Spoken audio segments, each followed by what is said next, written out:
Channel में आप सबको खुशामदीद। उम्मीद करती हूँ खैरियत से होंगे, आफियत से होंगे।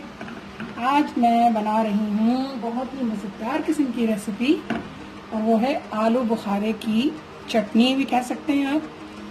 और बहुत मज़ेदार होती है, जायकेदार होती है, बच्चे बहुत शौक से खाते हैं इसे। तो ये मैंने आलू बुखारे यहाँ ले लिए और अब मैंने अच्छे से धो लिया है, लेकिन ये जो ऊपर का डंठल होता है इसे मैं निकाल रही हूँ। ये देखें, ये डंठल होता है ना इस तरह से, और मैं सब निकाल चुकी हूँ वैसे तो, अब मुझे कोई नज़र नहीं आ रहा। हाँ जी, ये देखें, ये डंठल जो है ना ये सब निकाल रही हूँ, साफ सुथरा इसको और कर रही हूँ। एक दफ़ा और मैं पानी से इसे धो लूँगी और उसके बाद मैं आपको बताती हूँ क्या करेंगे हम। तो व्यूअर्स, अब इसको जो है पैन को मैंने रख दिया स्टोव पर, और मैंने स्टोव को ऑन कर दिया है, फ्लेम ऑन हो गई है। और इसमें मैं डालूंगी तकरीबन आधा ग्लास मैं यहाँ डालूंगी पानी, और पानी डालने के बाद मैं इसे कवर कर दूंगी। तो मैंने इसे कवर कर दिया। तो मिलते हैं 10 मिनट के बाद। तो 10 मिनट हो गई है व्यूवर्स, ये आप देख सकते हैं। माशाल्लाह माशाल्लाह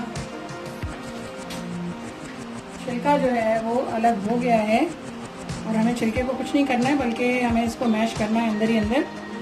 हम इसको यहीं पे मैश कर लेंगे। बहुत आसान रेसिपी है, इंस्टेंट बनने वाली है, कोई ज़्यादा मेहनत नहीं है, खड़े खड़े ही आप इसको तैयार कर लेंगे। तो ये देखें, बिल्कुल आधा ग्लास पानी डाला था और इसका अपना पानी भी था प्लम का, तो वो भी निकला है। और इसको अंदर ही अंदर हम अच्छा सा मैश कर लेते हैं, और फिर मैं आपको बताती हूँ हम आगे क्या करेंगे। तो ये देखें, मैशर है मेरे पास, मैशर से भी बहुत आसानी से काम हो सकता है, अच्छा सा मैश हो जाएगा। और कोई कलर नहीं डालेंगे, कोई फूड कलर नहीं डालेंगे, इसका अपना नेचुरल कलर जो है वही इतना खूबसूरत है।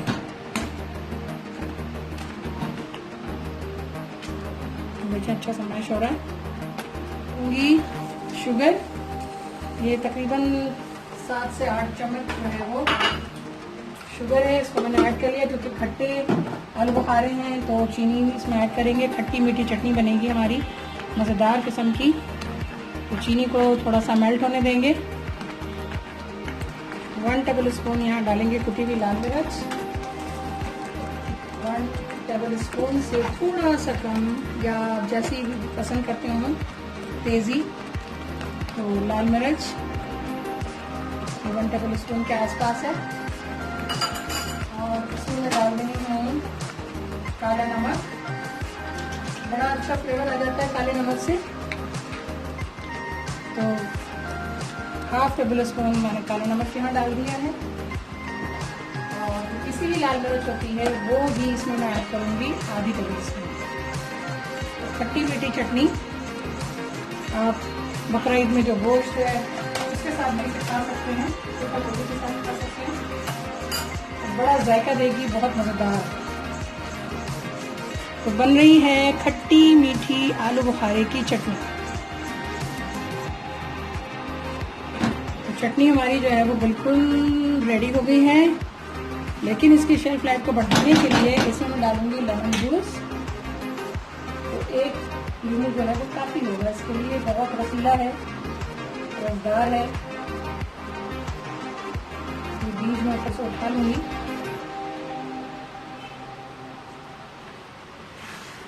लेमन जूस डालने से इसकी शेल्फ लाइफ बढ़ जाती है, ख़राब नहीं होगा।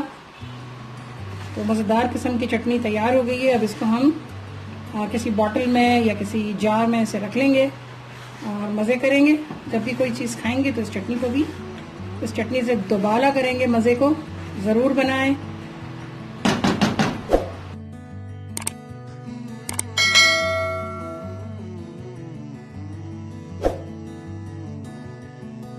हमारी जो मज़ेदार किस्म की चटनी है वो तैयार हो गई है, और हमने इसे बाउल में निकाल लिया है। और ये अब माशाल्लाह माशाल्लाह जो है वो 1 हफ्ता भी नहीं चलेगी, बहुत शौक से खाते हैं सब। तो खट्टी मीठी चटनी ज़रूर बनाइए। अगर पसंद आ जाए तो अपनी फैमिली में शेयर कीजिए, लाइक कीजिए। नए देखने वाले मेरे व्यूवर्स जो हैं मुझे ज़रूर सब्सक्राइब करें, और इन दुआओं के साथ कि अल्लाह ताला आप सबके दस्तरखानों को सजाए रखे, आपको बहुत खुशियाँ दे, आमीन सुम्मा आमीन। इस दुआ के साथ इजाजत दीजिए राहत सईद को अपनी खुसूसी मुआविन हादिया सईद के साथ। अल्लाह हाफिज।